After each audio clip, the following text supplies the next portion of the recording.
The girl in the white dress at platform 9. It was late in the afternoon when Keanu Reeves stepped onto the crowded railway station platform, disguised under a faded brown hoodie and old jeans. The kind of outfit no one would expect the world-famous actor to wear. He wasn't there for publicity or a movie shoot. He was there because he needed space, peace, and time to think. Fame had its price, and recently, that price had begun to feel heavier than ever. Too many flashing lights, too many expectations, and too many people pretending to care. He looked around, scanning the crowd of commuters and travelers, each carrying bags and burdens both visible and hidden. No one recognized him, and that suited him just fine. The quiet hum of train announcements mixed with murmurs of people going home, saying goodbyes or starting new chapters, but it was the stillness near platform 9 that caught his attention. A young woman sat alone on a rusty bench, dressed in what was once a beautiful wedding gown. The satin fabric was dirtied at the edges, her veil hanging loosely like a forgotten memory. Her makeup was smudged, not from celebration, but from tears. Her bare hands trembled as she held a torn bouquet, petals falling slowly like they too had given up. People walked past her, glancing with mild curiosity, then moving on. Nobody asked questions. Nobody wanted to get involved. But Keanu stopped. There was something about her sadness that pierced deeper than any script he had read, any role he had ever played. It wasn't just heartbreak. It was complete abandonment. She wasn't just a bride left at the altar. She looked like someone who had been told over and over that she was too much and not enough at the same time. Her eyes were lost, staring into nowhere. It was the look of someone who didn't know where to go next. Or if there even was a next. Keanu slowly approached, careful not to startle her. "Hey," he said softly, his voice warm and calm. "Do you need help?" She didn't respond. She barely blinked. Her hands clenched the bouquet tighter, and her lip quivered. After a long silence, she whispered, "I have no one." He sat down beside her, leaving a respectful distance but close enough that she knew he wasn't just passing by. "Sometimes," he said gently, "having no one makes room for the right someone." The girl turned her head slightly, finally, noticing the stranger sitting beside her. She didn't recognize him. To her, he was just a kind man with soft eyes and a steady voice. "You don't understand," she muttered. "I was supposed to be married today, but no one showed up. Not him, not his family, not even my own." Keanu's chest tightened. He had heard sad stories before, but something about this moment felt different. Real. Raw. "What's your name?" he asked. "Zoya," she replied, voice barely audible. He nodded. "Zoya, I'm Keanu." A small, humorless laugh escaped her lips. "Like Keanu Reeves?" she asked with a trace of sarcasm. "Yeah," he smiled. "Exactly like him." For a second, a ghost of a smile touched her face, but it faded quickly.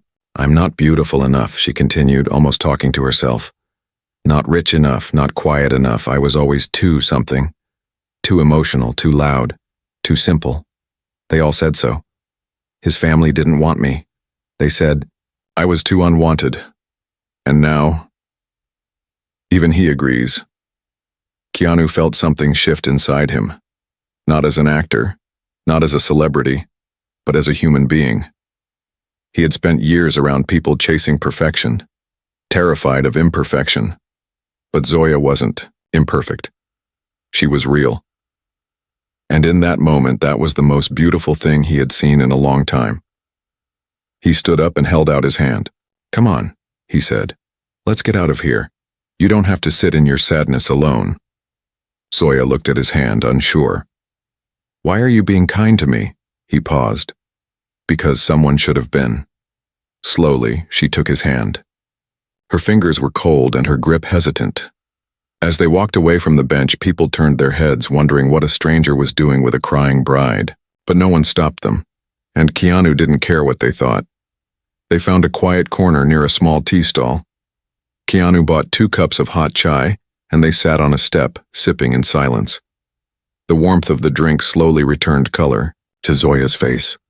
For a while, neither of them spoke. Finally, Keanu asked, "Did you love him?" Zoya's eyes filled with fresh tears. I thought I did. Or maybe I loved the idea of him. I kept forgiving things. Little insults. Big red flags. All because I wanted to be loved. I thought maybe if I just tried harder they would see me. Keanu nodded. You shouldn't have to fight so hard to be seen.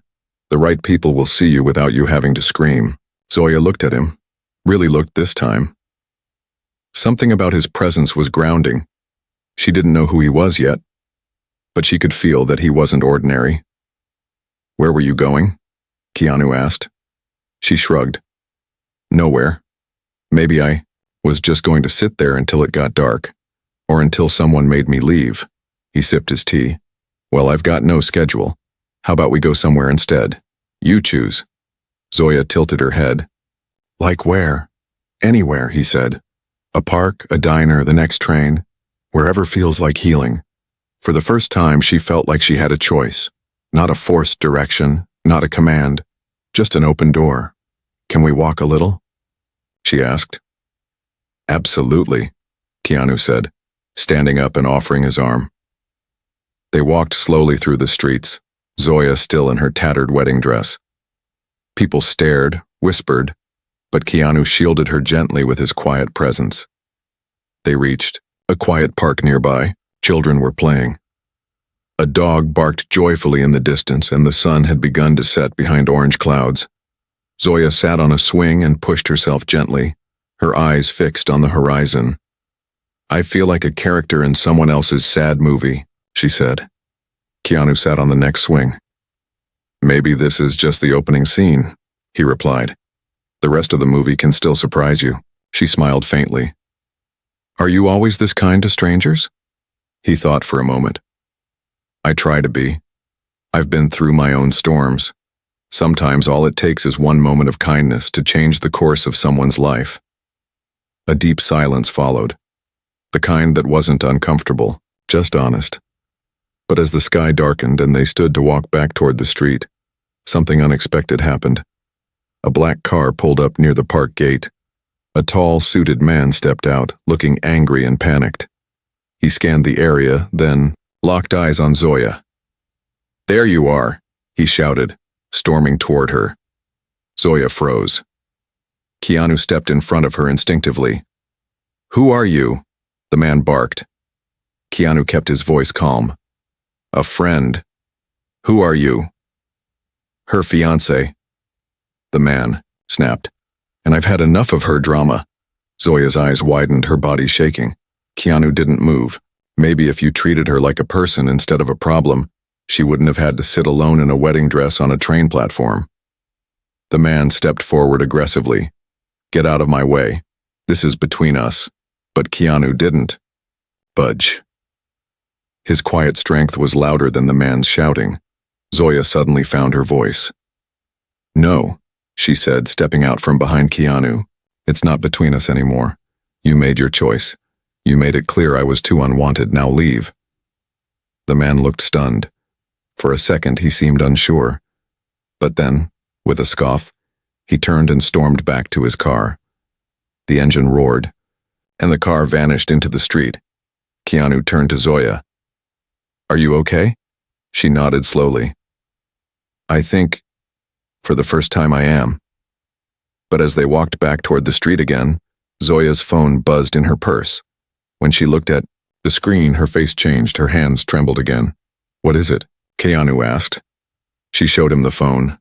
A message read, We know what you did. Leave town by tomorrow, or it will get worse. Keanu took the phone gently, his expression unreadable. Zoya, he said softly, you need to tell me everything. Right now. And just like that, everything shifted again. The message no one was supposed to see as Keanu held the phone in his hand. He stared at the message glowing on the screen. The words were few, but the weight behind them was impossible to ignore. He had seen threats before, both in films and in life, but this one wasn't meant for show. This was personal, targeted, and full of quiet menace. He looked up at Zoya, whose expression had shifted from fragile to frightened, the color draining from her cheeks.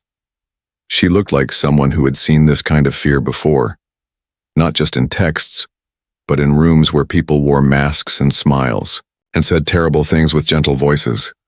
"How long have they been doing this to you?" Keanu asked, his voice calm but firm.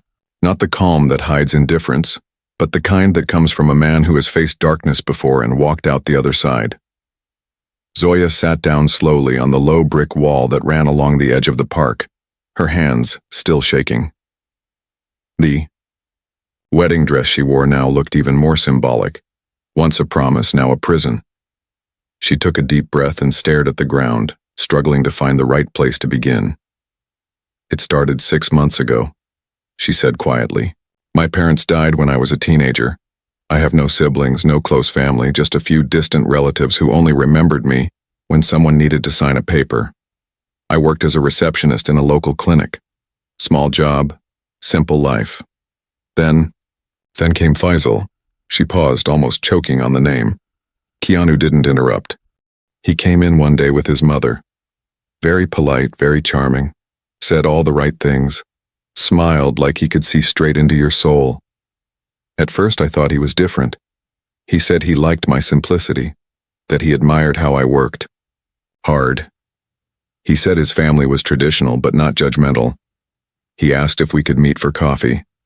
I said no at first, but he kept coming back. Every week. Always respectful, always patient. Finally, I said yes. She looked up at Keanu. That was the beginning of everything, and I had no idea. Keanu could see the truth in her eyes, the way her voice cracked at the edges. This wasn't a story being told for sympathy. It was a confession, born from years of quiet endurance. At first, Zoya continued, it felt like a dream. He brought me gifts. He introduced me to his family. They pretended to like me, even invited me over for dinners. His mother was polite, but distant. His father didn't say much, but I thought, maybe that's just how they are. Maybe they're formal people. I kept telling myself that, even when they started making suggestions, like what to wear, how to speak, how to act. They said it was tradition, that I should be more graceful, more refined. I started changing things slowly. I stopped laughing too loud. I wore the colors they preferred. I even left my job when his mother said it wasn't appropriate for a future daughter-in-law. She paused, and her fingers gripped the edge of her dress tightly. I lost myself, Keanu. Piece by piece. I became who they wanted. And even then, it wasn't enough. A month before the wedding, they started saying I should sign over my parents' old house to Faisal's name. Just for security, they said. Just until after the wedding. Keanu narrowed his eyes. Did you? Zoya nodded with shame. Yes. They made it sound like love meant trust. And I just wanted to be accepted. And then, things changed, she whispered. He stopped visiting. His mother started ignoring my calls. His sister began mocking me online, posting things about how I was desperate, how I was trying to trap her brother. I tried to talk to Faisal, but he said I was imagining things. On the day of the wedding, I showed up. The hall was locked. The phone was turned off, and then, this message. Keanu read the text again. We know what you did. Leave town by tomorrow, or it will get worse. What exactly do they think you did? He asked. Zoya looked at him, eyes hollow. I think they never planned for me to be part of their family. They just wanted the house, the property. Once it was signed, they started distancing themselves. Now they're trying to make me feel like I'm the villain, like I did something wrong. Maybe, they think if I disappear quietly, they'll never be held accountable. Keanu leaned back, taking in everything. He had heard many stories in his life. He had traveled through countless countries and seen cruelty wrapped in luxury, control masked as tradition. But what made him angriest wasn't just the betrayal. It was the way they had isolated her, the way they made her feel like she had no value unless she obeyed. And now, after using her, they wanted her gone. Do you still have the documents? He asked. Zoya nodded slowly. They're at my old apartment. I didn't go back after today. I was too afraid. Keanu stood up. Then we go now. We get the papers. And we make sure no one gets away with what they did to you. Zoya hesitated. What if they're watching me? Keanu looked her straight in the eye. Then let them watch. But this time they'll see someone standing beside you. They took a rickshaw to the edge of the neighborhood where Zoya lived. The streets were quiet now, the wedding dress fluttering awkwardly in the wind as she stepped out onto the pavement. Neighbors peeked through curtains, whispering behind closed doors. Zoya had always felt invisible here. Now she felt like a scandal. Inside the apartment, everything was still. The curtains were half drawn, the table covered in unused wedding decorations. The air felt stale, like sorrow had soaked into the walls. Zoya walked to her bedroom, pulled out a box hidden beneath the bed, and opened it with trembling fingers. Inside were the signed property papers, photocopies of the original, deed in a small red velvet jewelry box. She stared at it for a moment. "This was my mother's," she said, "her last gift to me." Keanu didn't say a word. He simply took the papers and slipped them into his bag. "We'll need these," he said, "and we'll need a witness." Zoya blinked. "A witness for what?" "For justice," he replied. "And trust me, I know someone." Just as they were locking the door, a knock came from behind. Keanu tensed. Zoya froze. The knock came again, louder this time. Keanu opened the door slowly, bracing for the worst.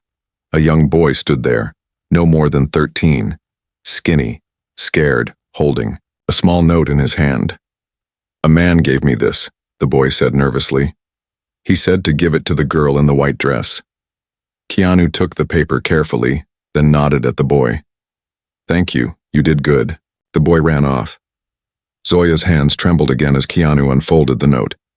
It was scribbled in black ink, rushed handwriting, and short lines. "You don't know who you're dealing with. Give us the house, or we take something else.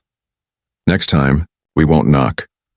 Keanu folded the note slowly, his expression unreadable. "You're not safe here anymore," he said quietly. "We need to leave tonight." Zoya looked at him, eyes full of fear. "Where will we go?" she asked. Keanu turned and walked toward the street, his voice firm and steady. "Somewhere they can't follow. And then, we fight." The place where no one could follow, the street outside Zoya's apartment, was strangely quiet. Too quiet. As the door clicked shut behind them, Keanu felt the air grow heavier, not just with the weight of the evening, but with something more dangerous. It was a silence that didn't feel like peace. It felt like surveillance. Somewhere, in the shadows or behind the tinted windows of parked cars, eyes were watching. Zoya clutched her bag tightly against her chest, her fingers gripping the box that held her mother's last memory. The wedding dress now looked ghost-like in the fading streetlights.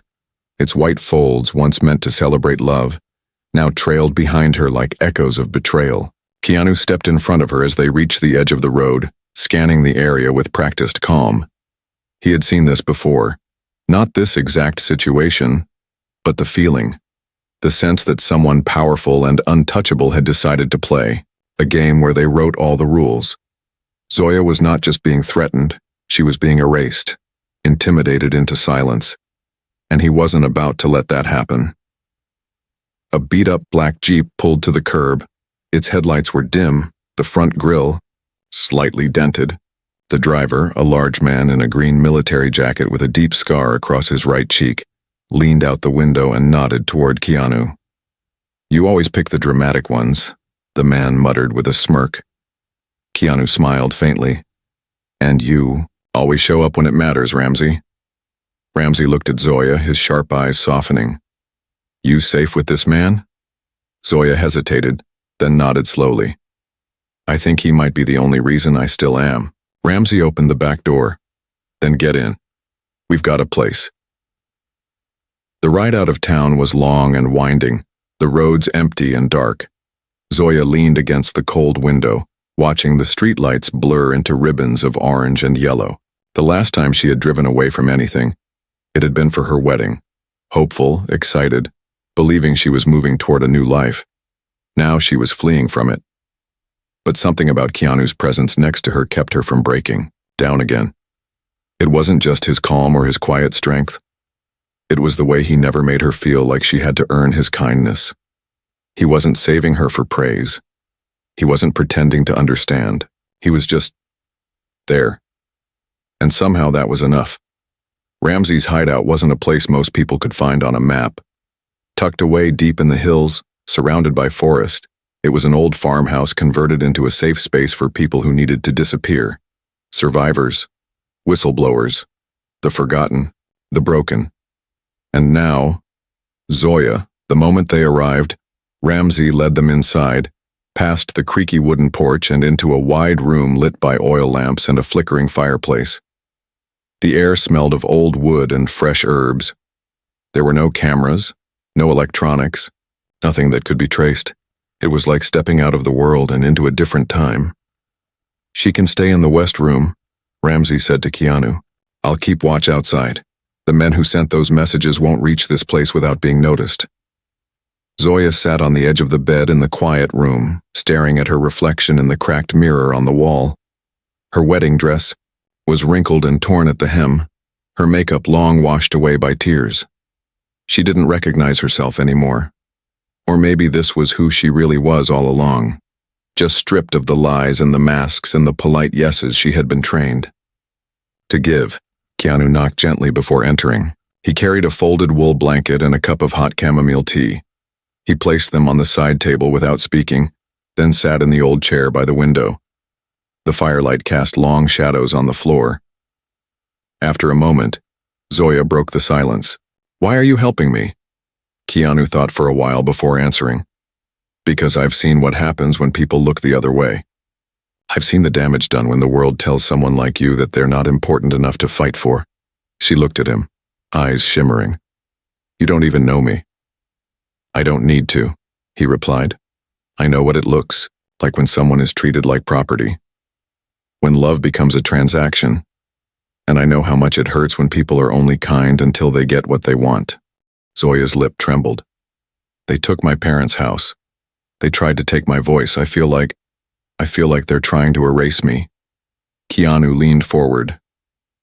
"Then we write you back into your own story." She blinked. "How?" He reached into his bag and pulled out the signed deed. "They made one mistake," he said. "They left a paper trail. And we're going to use it." Over the next few hours, Keanu made calls from a secure satellite phone Ramsey provided. People he trusted, lawyers, friends in the right places. Zoya watched from the hallway as Keanu moved between languages, names and addresses with the calm efficiency of someone who had done this before. Not for show, but for survival. Each call was a thread pulled loose from the web Faisal's family had spun. And the more Keanu worked, the more Zoya realized he wasn't just an actor. He was a man with history, with experience, with scars of his own. When he finally hung up the phone, he walked back into the room where Zoya waited. "There's something you need to see," he said. He handed her a printout Ramsey had received, through an encrypted fax line. It was a scanned property transfer form. At the bottom were two signatures, hers and Faisal's, but the dates didn't match. And her signature, it had been copied. "This," Keanu said, "is forgery. The original document you signed was modified after. They didn't just steal your trust. They committed fraud. And we can prove it." Zoya stared at the paper, her breath catching. "How did you get this?" "The lawyer who handled the property sale was fired last week.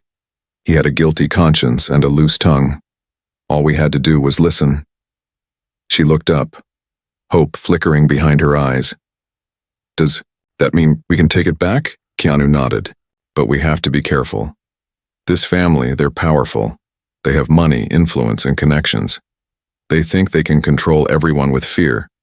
But we're going to show them what happens when someone refuses to be afraid." Zoya clutched the paper tightly, her fingers trembling again. Not from fear this time, but from the beginning of belief. "I want to fight," she whispered. "I don't want to run anymore." Keanu smiled. "Then you're already halfway there." But just as the warmth began to return, a loud knock shook the farmhouse door. Not a gentle one, not a visitor's knock. A warning. Ramsey shouted from outside. "Keanu, there's a car parked at the bottom of the hill. No lights, no plates, we've got company. Keanu stood instantly, eyes sharpening. Stay here, he told Zoya. Lock the door and don't open it unless it's me or Ramsey. She nodded, her heart racing. As Keanu stepped into the hallway, the soft glow of the fire behind him cast a long shadow across the wooden floor. He walked toward the front of the house, where Ramsey stood with a hunting rifle slung over his shoulder, his face tense. 3 men, Ramsey said quietly. They haven't moved yet, but they're not hikers. Keanu narrowed his eyes toward the forest. They've come to send a message, he murmured, but they're about to receive one. Zoya, alone in the room, stood by the window, clutching the teacup, watching the trees sway in the wind. And then, suddenly, a loud shatter. A rock hurled through the front window. Attached to it was a note. Keanu picked it up and read the message scrawled in red marker. You were warned. Next time, it won't be a rock. He looked at Ramsey, then back toward the woods. They've made their move, he said grimly. Now it's our turn. The mask behind the power, the rock lay still on the wooden floor, glass fragments scattered like fallen stars around it. The red ink on the attached note was starting to smear slightly, the words still visible but their threat unmistakable. Keanu held it tightly, his jaw locked and eyes cold. Beside him, Ramsey loaded his hunting rifle with smooth precision, eyes fixed on the tree line just beyond the farmhouse. There was no panic in the air, only tension, the kind of tension that comes when men who've seen war recognize that something old and dangerous is returning. Outside, the wind whispered through the tall grass, and for a moment, the forest felt like it was holding its breath. Inside, Zoya remained near the window, staring at the shattered glass, her body rigid with fear. She hadn't moved since the noise hadn't even blinked. Her hands were clenched around the edge of the windowsill, nails digging into the wood. This was no longer just emotional warfare. This was real, physical. And in that terrifying shift, she found something deep inside her she hadn't expected. Rage. Not the wild, screaming kind, but the quiet, pulsing kind that had been building for months. The kind that had been buried beneath every insult, every fake smile, every time she had been made to feel less than human. And now, as glass sparkled on the floor like broken trust, that rage finally woke up. Keanu returned to her room and looked at her carefully. They won't hurt you, he said firmly. Not while I'm here. Zoya turned to him slowly. Why do they want me gone so badly? If they already got the property, why are they still coming after me? Keanu sat beside her, setting the rock down. Because now you're a threat. They know we have evidence. If you go public, if the papers and the forged signatures are revealed, they lose everything. Not just the property, their name, their influence, their money. People like this, they don't fear guns, they fear truth. And you, Zoya, you are holding the match. Ramsey's voice echoed from outside. We need to move now before they try again. They packed quickly. Keanu took only what was necessary. The forged documents, the witness statements he had printed, and the photo of the original deed with the correct date. Zoya grabbed her mother's jewelry box, the velvet red, almost faded now but still full of memory. Before they stepped out, Ramsey handed Zoya a small silver pendant. It was shaped like a hawk, wings open in flight. My sister wore this once, he said. She was strong like you. Keep it. For luck. Zoya took it with trembling hands, nodding her thanks. They left through the back trail hidden under trees, walking through mud and roots under the cover of night. The jeep had been abandoned in favor of secrecy. It was too risky to be followed. After 2 hours of walking, they reached a small roadside bus station, a forgotten dot on the map. There, an old friend of Keanu's waited, a woman in her 60s with sharp eyes and a wide-brimmed hat. Her name was Miss Latha. No one knew her last name and no one dared ask. She nodded at Zoya as they approached. I heard you poked the lion in its den, she said dryly. Well, come on then. Let's see if we can burn it down. The ride from there was long and quiet. Zoya sat between Miss Latha and Keanu in a dusty blue van that smelled of peppermint and old tobacco. The roads grew wider, the towns bigger. They were heading into the city now, not for hiding, but for battle. By morning, they arrived outside a large white building with black-tinted windows, a law office. But not just any law office. This one belonged to Rajiv Das, a senior advocate who owed Keanu a favor from 10 years. Go. Inside, Rajiv was waiting, files already spread across his desk, sleeves rolled up, reading glasses perched on the edge of his nose. So, he said without looking up. This is the girl everyone's trying to silence. Zoya stepped forward. My name is Zoya Malik, and I'm not afraid of them anymore. Rajiv finally looked up and smiled. Good, because this is going to be messy.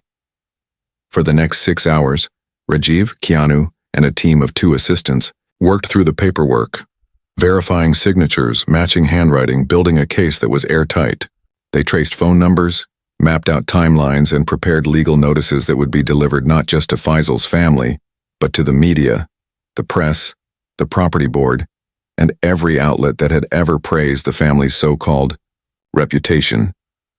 Keanu sat beside Zoya the entire time, watching her as she slowly transformed from frightened bride to quiet fighter. Every time she signed her statement, her hand grew steadier. But just as they were printing the final affidavit, one of the assistants burst into the room. Sir, he said breathlessly. Faisal's father. He's here. Rajiv stood instantly. Here? In the building? Yes. And he's not alone. Security is holding them outside. Keanu stood as well, body suddenly tense. He turned to Zoya. Stay behind me, no matter what. Moments later, the door opened and in walked Faisal's father, dressed in an expensive suit, a gold ring on every finger. His face was a mixture of fury and fake politeness. Behind him were 2 bodyguards and a woman Zoya recognized immediately, Faisal's aunt, the one who had once smiled at her while insulting her behind her back. This is a private office, Rajiv said firmly. You're not welcome here. The man didn't blink. We're not here to fight, he said, voice smooth. We just want to speak with the girl alone. Zoya stepped forward, ignoring Keanu's warning. You had every chance to speak, but all you ever gave me were orders. Now you want a conversation? The man's smile faded. You don't know what you're doing, Zoya. You think this is justice? It's revenge, and it won't end well. Zoya stared at him with eyes that no longer shook. You should have thought of that before forging my name. He stepped forward, but Keanu moved between them instantly, his voice low and dangerous. You touch her and you'll be answering to more than the law. The man glared, but something in Keanu's eyes made him pause. This isn't over, he said finally, turning away. We will not be embarrassed by some unwanted girl. Zoya's voice cut through the room. I was never unwanted. I was just too strong for people like you. And with that, the man stormed out. Silence followed. Rajiv let out a long breath. Well, he said, that just made our case even stronger. Keanu turned to Zoya, his voice soft again. You did well. She looked at him, eyes shining with emotion. I'm tired, Keanu. But not broken. He smiled. Good, because now comes the part where the world hears your voice. But just as they sat down to finalize the papers, Zoya's phone rang. A number she didn't recognize. She hesitated, then answered. A child's voice whispered through the speaker. You have to stop. They know where your old friend Ramsey is. They're going after him. Zoya dropped the phone. Keanu caught it mid-air, his face paling as he listened. Without another word, he turned to Rajiv. We need to go. Now. Fire. In the forest, the room fell into instant silence, broken only by the soft rhythmic ticking of the antique wall clock. Zoya stood frozen, her hands trembling again, not out of fear for herself this time, but for someone who had opened his home to her without hesitation. Ramsey, the man who had silently guarded her during the darkest moment of her life. The man who gave her a pendant that once belonged to his sister, trusting her without needing her to earn it. KeanuReeves stood completely still, the phone pressed tightly to his ear, his eyes burning with a sharp, calculating intensity that only appeared when something inside him snapped. Hello? He said softly. but the line had already gone dead. No more words. Just that child's whisper that carried more weight than 1,000 warnings. The kind of whisper that echoed louder than screams.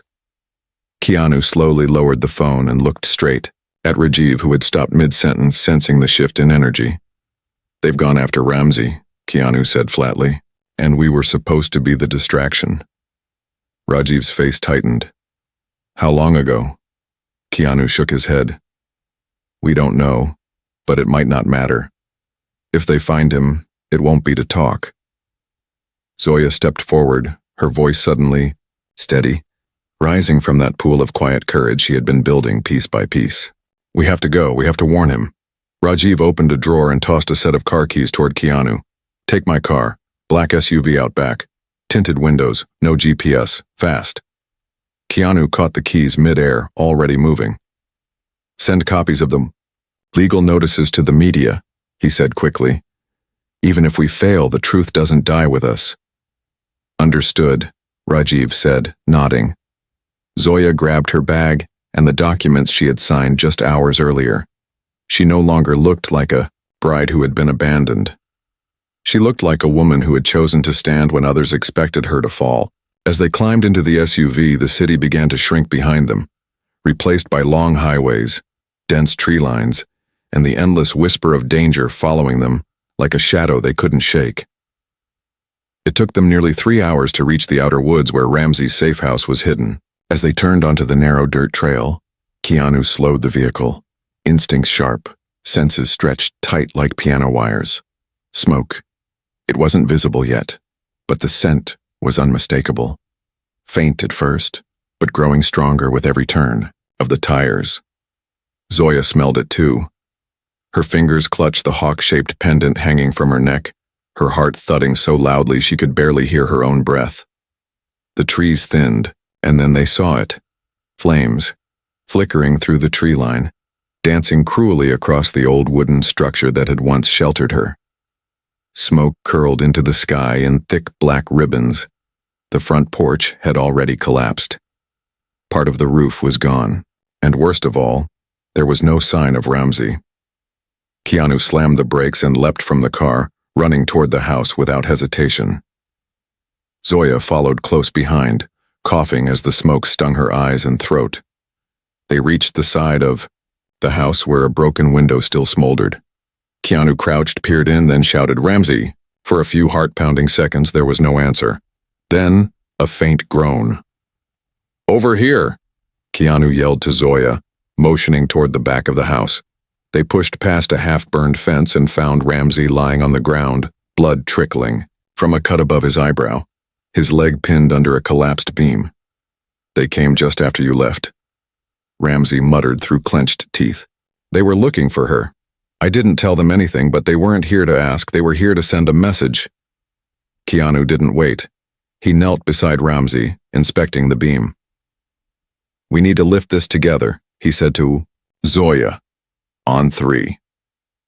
With all the strength they could muster, they lifted the beam just high enough for Ramsey to pull himself free. He groaned in pain as Keanu wrapped an arm around his shoulder and helped him stand. "We can't stay," Keanu said. "Can you walk?" "Barely," Ramsey grunted. "But I've limped through worse."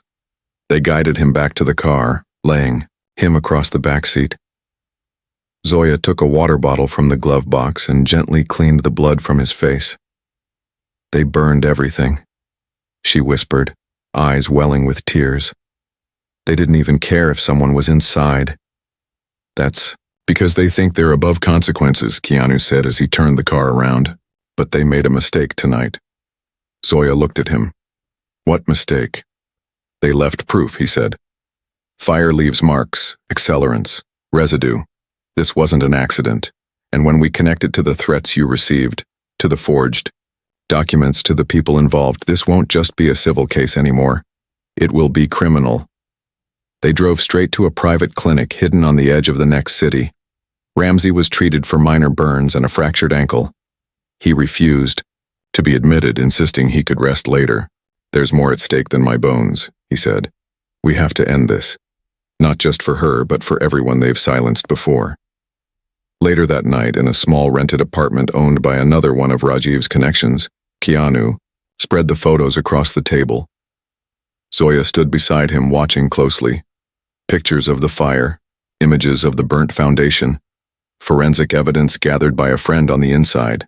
There were footprints, 3 sets, tire tracks, and most importantly, a melted piece of plastic traced to a rare model of shoe worn only by a select private security agency. The same agency contracted by Faisal's father. Zoya looked at the pictures in silence for a long time. Then she said, "We go public tomorrow." Keanu turned to her. "Are you sure?" She nodded. "They took everything from me, but they couldn't take the truth.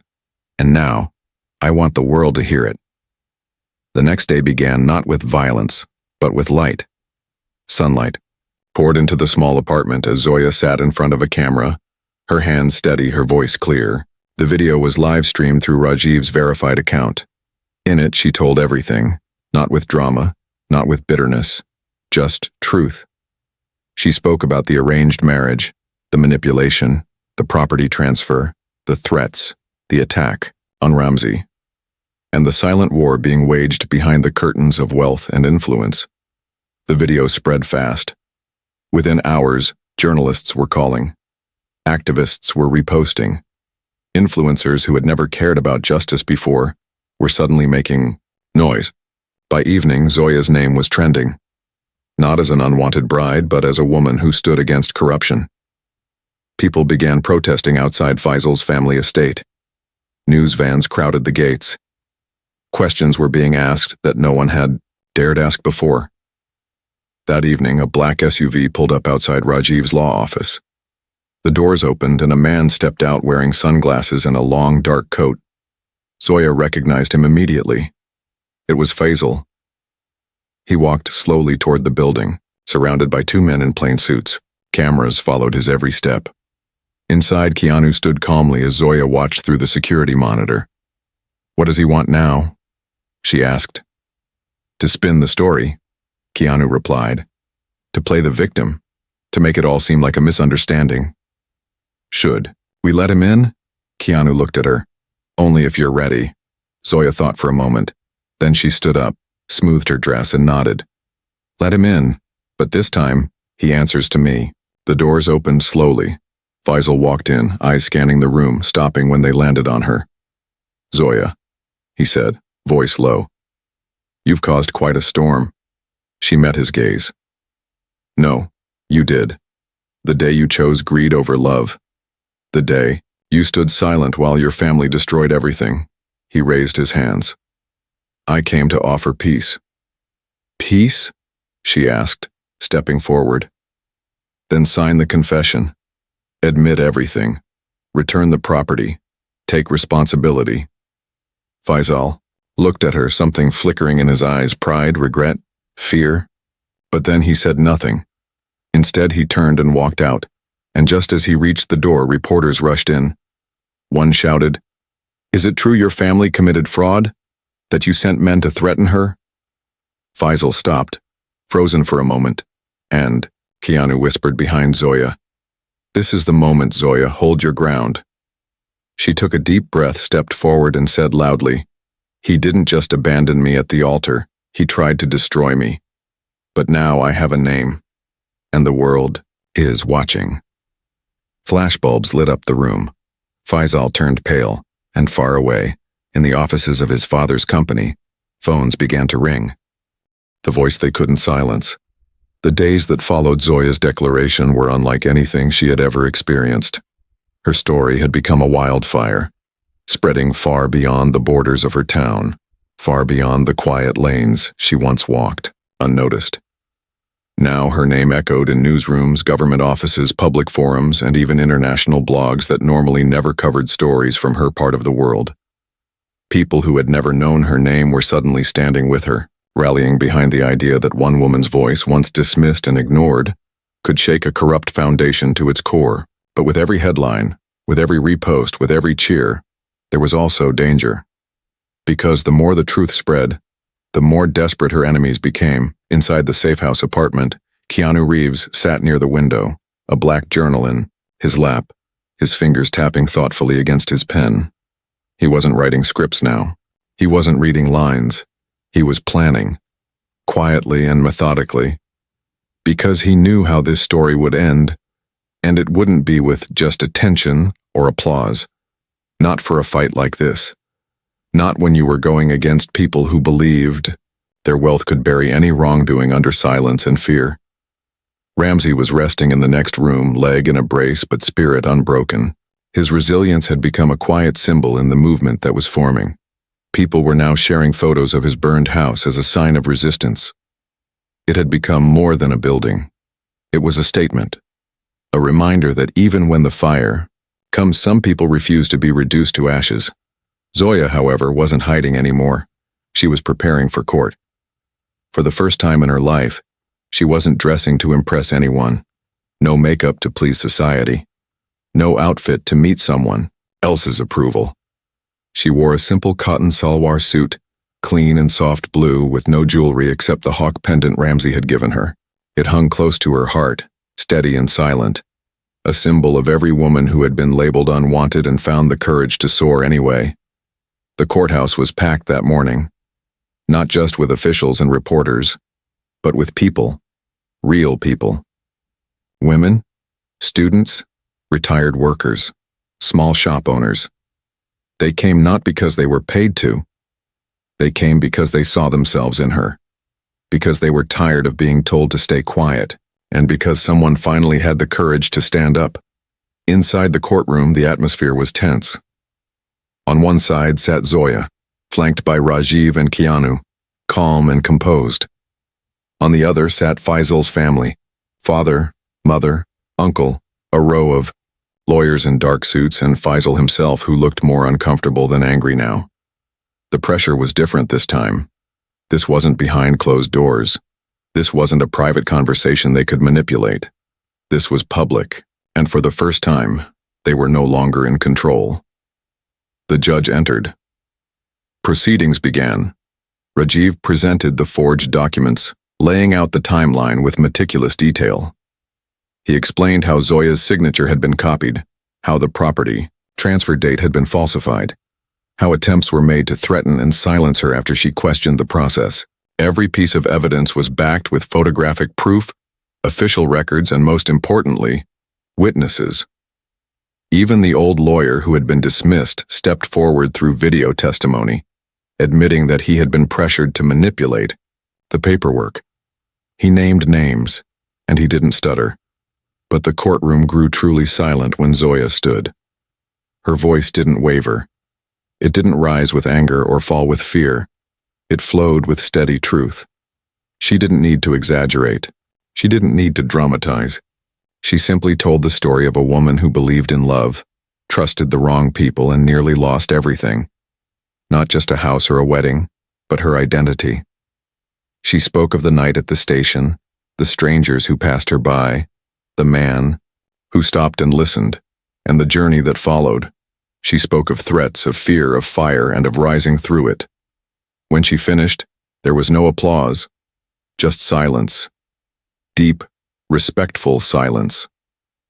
On the other side of the room, Faisal avoided eye contact. His father whispered to the lawyer beside him, his face tight with controlled panic. Because he knew they were losing. And not just legally, publicly, morally. Their reputation, built over decades, was cracking under the weight of one woman's truth. The court broke for recess. Outside, reporters swarmed Zoya, but Keanu stood beside her like a silent wall, his presence alone keeping the chaos at bay. She answered only one question. "What do you want from this case?" someone asked. Zoya replied, "I don't want revenge. I want accountability. I want them to know that people are not property, that women are not gifts to be traded, and that silence is no longer an option." As they returned to the courtroom, a surprising development unfolded. Faisal's mother stood up and asked to speak. It was rare, unexpected. The judge permitted her. She walked forward slowly, then turned to Zoya. "I wanted you gone because I thought you didn't belong in our family," she said. "But now I see clearly. It was us who didn't deserve you. She turned to the judge. I was part of this lie. I knew about the forgery. I told my son to stay silent. I told my husband to threaten her, and I did it because I was afraid of losing face in society. The room buzzed. Rajiv leaned over to Keanu and whispered, "We just won this," and indeed it was over. The judgment was swift. The court ruled in favor of Zoya Malik. The property was legally returned to her name. Criminal proceedings were initiated against those who participated in the forgery, threats, and arson. The news spread faster than fire this time. Within an hour, every major outlet had published the story with a single headline: Unwanted bride wins landmark case against powerful family. But for Zoya, the real victory came later that evening.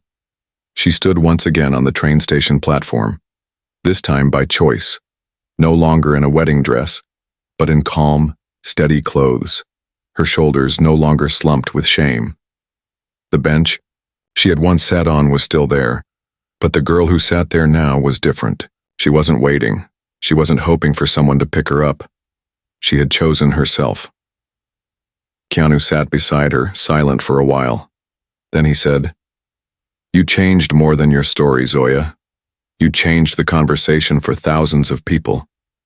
She looked at him with a soft smile. "And you? What happens to you now?" He shrugged gently. "I came here for silence. I found purpose instead." "You could go back to Hollywood," she said, half joking. "To the sets, the lights, the roles." Keanu looked at her. "Maybe, but I think there are more stories worth telling. Stories like yours, real ones." A small group of girls approached from a distance. They recognized Zoya, not as a celebrity, but as a symbol. One of them held out a phone and asked shyly, "Can we take a picture with you?" "You're our hero," Zoya nodded. She knelt beside them, smiling, not for a camera but from something deeper. As they took the photo, Keanu stepped back, watching the scene unfold, knowing that his presence wasn't needed in the spotlight. He had played his role, not as a savior, but as a witness, a protector, a friend. And as the sun dipped below the horizon, casting golden light across the station, Zoya stood on that platform, not as an abandoned bride, but as a woman reborn.